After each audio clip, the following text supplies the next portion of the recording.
Hello friends, आज मैं आपके सामने एक नया टॉपिक लेकर आया हूँ, परचेजिंग पावर पैरिटी। ठीक है, तो इस क्वेश्चन को मैंने एक एग्जांपल के थ्रू समझाया है और उसका बताया कि इस थ्योरी का बेसिकली मतलब क्या है, इसका मीनिंग क्या है। पेपर में क्वेश्चन आता है तो आपको बिल्कुल इसी तरीके से चलना है। ये दो तीन टॉपिक्स ऐसे हैं, दो तीन के थोड़े बहुत है, तीन चार टॉपिक्स ऐसे हैं जिसमें अगर आप एग्जाम्पल के थ्रू चलोगे ना तो बहुत ज़्यादा बेटर रहेगा। इसमें सारा थ्योरी का मैटर नहीं है कि आप थ्योरी थोड़ी थोड़ी थोड़ी लिखते आओ। हाँ यस, इसमें जो मैंने लिखा है आप उसमें बहुत ज़्यादा अपने वर्ड्स में भी लिख सकते हो, वो ज़्यादा बेटर रहेगा। लेकिन ये एग्जाम्पल ज़रूर देकर आना, इससे सामने वाले को बंदे को क्लियर हो जाता है कि आपको यार इसके बारे में पूरी कंप्लीट नॉलेज है इस टॉपिक के बारे में। Purchasing power parity. अब देखो ये होता क्या है, मैं एग्जाम्पल के थ्रू चलते हैं, उसके बाद आपको लास्ट में पता लग जाएगा क्या है इसका मतलब। मैंने बोला कि यूएसए के अंदर कोई प्रोडक्ट $2 का है और आज का ही एक्सचेंज रेट 60 रुपीज़ है। तो मैं ये कह सकता हूँ कि यूएसए में बर्गर मिलता है $2 का, तो इंडिया में वही बर्गर मिलेगा 120 रुपये का। ठीक है, ये मैंने माना।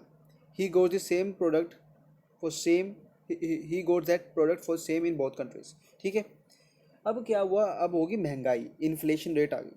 मैंने बोला कि यूएसए के अंदर 2% इन्फ्लेशन है, इंडिया के अंदर 10% इन्फ्लेशन है। ठीक है, तो पहले यूएसए का बर्गर कितने का आता था, $2 का। अब उसमें 2% की बढ़ोतरी आई प्राइस के अंदर, तो 2.04 हो गया। But the exchange rate remain the same 60। मैंने मान के चला कि भाई एक्सचेंज रेट 60 है। फिर देखा कि अगर, जैसे कि हमने इस वाले केस में क्या किया था, 2 × 60 120 आया हमारा, क्योंकि हमने कन्वर्ट किया ना अपनी वैल्यू को। तो वैसे ही हम इस वैल्यू को कन्वर्ट करेंगे तो 60 से करेंगे तो 122.40 आएगा। लेकिन इंडिया के अंदर तो 10% रेट का इन्फ्लेशन है। इसका मतलब कि भाई अगर इंडिया की पहले वो चीज़ 120 रुपये में आ रही थी तो अब 132 रुपये में आएगी। इसका मतलब कि जो हमने दिखाया है कि 122.40 जो रुपये एक्सचेंज करके आए हैं, हम इससे वो प्रोडक्ट नहीं ले सकते। क्यों नहीं ले सकते? क्योंकि इंडिया के अंदर 10% की इन्फ्लेशन है, जिसके कारण वो प्रोडक्ट की प्राइस 132 रुपये हो गई, और वो 132 में ही मिलेगा आपको पूरा प्रोडक्ट, 122.40 में नहीं मिल सकता। अब इसमें हम बात करते हैं, एक्सचेंज रेट का बहुत बड़ा रोल है। एक्सचेंज, जब इन्फ्लेशन आती है ना तो एक्सचेंज रेट बढ़ता है।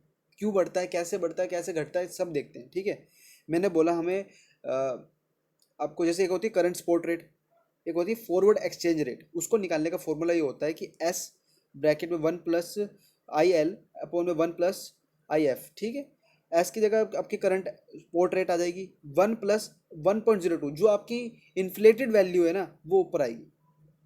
ठीक है, जैसे कि इसमें बोली थी कि 2% है यूएसए की इन्फ्लेशन, तो 1.02 जिसकी इन्फ्लेशन में जाना है आपको। ठीक है, और इंडिया की कितनी है, 1.10। 10% का लेते हैं, 2 जीरो नीचे आते हैं तो ऊपर 0.10 हो जाएगी। ये बहुत ईजी है कंसेप्ट। ठीक है, आप जब इसको कैलकुलेट करोगे तो आपका 64 अप्रोक्सीमेटली आंसर आएगा। इसका मतलब क्या है कि आज की जो एक्सचेंज रेट है वो 64 हो गई। सिर्फ इन्फ्लेशन से प्राइस नहीं बढ़े, प्राइस के कारण आपके एक्सचेंज रेट भी बढ़ गए, या हम ये कह सकते हैं कि एक्सचेंज रेट के कारण प्राइस बढ़ गए। देखो बताता हूँ, for that same product is now became costly in India. अब क्या हुआ, देखो देखा जाए इस वाले केस में, सेकंड वाले केस में मैंने बोला कि यार यूएसए के अंदर 2.04 रुपीज़ का वो चीज़ मिल जाती है, लेकिन इंडिया के अंदर 122.40 का मिलती है। ये मेरी सोच थी, लेकिन इंडिया के अंदर असलियत में वो 132 की है। इसका कहने का मतलब है कि इंडिया के अंदर वो प्रोडक्ट की प्राइस जो है वो बढ़ गई। ठीक है, अब इससे क्या हुआ, इंडिया वाले लोग अपने कंट्री में से डिमांड उसकी कम कर देंगे और बाहर से मंगाना ज़्यादा प्रेफर करेंगे। उनको लगेगा कि यार बाहर से सस्ता पड़ेगा, बाहर से हम इंपोर्ट कर लेते हैं। तो इससे क्या हुआ, हमारी जो करेंसी है ना वो डेप्रिशिएट होगी और हमारा जो एक्सचेंज रेट है वो बढ़ेगा। ठीक है, समझ में आया क्या मतलब था इसका पूरा?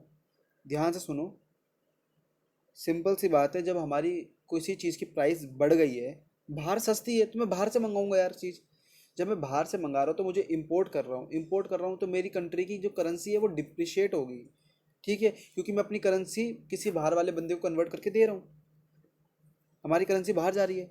ठीक है, तो यही है, ये थ्योरी ये कहती है कि this theory tell us that exchange rate between the two currencies, जो भी एक्सचेंज रेट होता है ना कंट्री के बीच में, जो भी करेंसी किसी की 60, जैसे हमारा बोला भी यूएसए का वैल्यू है, अगर इंडिया में कन्वर्ट करवाता हूँ तो 60 रुपीज़ हो गया, 64 हो गया, 70 हो गया।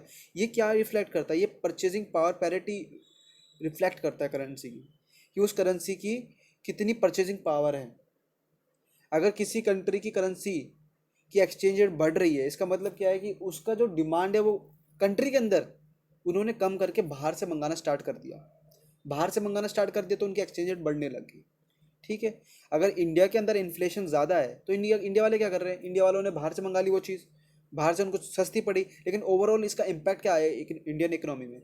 जो हमारी करेंसी है, जो हमारी जो इंडियन रुपीज़ है, वो उसकी वैल्यू डेप्रिशिएट होगी। पहले 60 थी तो अब 70 रुपये हो गई। ठीक है। तो ये हो गया।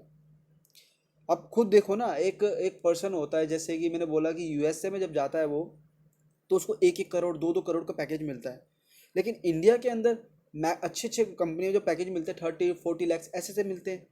क्यों ऐसा होता है यार? अगर आप यूएसए जाओगे तो उसी उसी के हिसाब से आपका खर्चा भी होगा। ठीक है। लेकिन इंडिया की जो कंडीशन है खाने के ऊपर या उस चीज़ के ऊपर, तो इंडिया के अंदर आपका खर्चा, मैं ये बोलूँगा अमेरिका वालों से बहुत ज़्यादा कम पड़ेगा। आपके पास बहुत सारी सेविंग बचेगी उसके उसके रिस्पेक्ट में। तो इंडिया की कंट्री के हिसाब से वो पैसे बहुत अच्छे हैं। उसकी उसकी जो कहते हैं ना, एक एफिशिएंसी और ऑप्टिमम लेवल बहुत अच्छा है। और अमेरिका के हिसाब से वो ऑप्टिमम लेवल बहुत अच्छा है। उधर तो भाई पता नहीं कितने कितने लाख रुपए का तो किराया देना पड़ता है सिर्फ रहने रहने का। लेकिन इंडिया में क्या है, अब इंडिया में अगर एक बंदा भी रह रहा है, कमरा ले रहेगा नॉर्मल ले रहेगा, 7-8 हज़ार लगा लिया किराया ज़्यादा था, मैक्स टू मैक्स अच्छी जगह पर रहेगा अभी तो बहुत फ़र्क होता है इधर से। तो ये किसका फ़र्क होता है? ये परचेसिंग पावर पैरिटी का डिफरेंस है पूरा पूरा। ठीक है। I hope you like this video. Thank you very much.